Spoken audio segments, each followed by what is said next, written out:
दोस्तों, पिछले 10 सालों में हमारे देश में पर्दे के पीछे कुछ और था और पर्दे के सामने कुछ और था।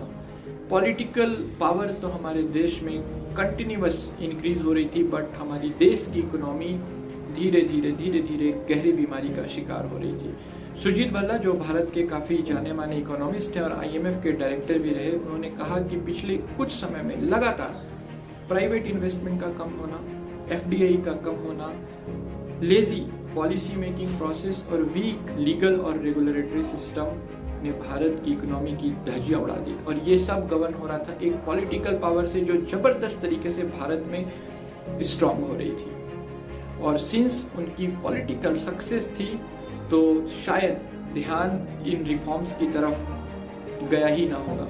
तो दोस्तों, जब एक पर्टिकुलर पार्टी को और पॉलिटिकल सिस्टम को लगातार वन साइडेड मैंडेट मिलता है तो कभी कभी हमारे देश के लिए और इकोनॉमी के लिए अच्छा नहीं होता है।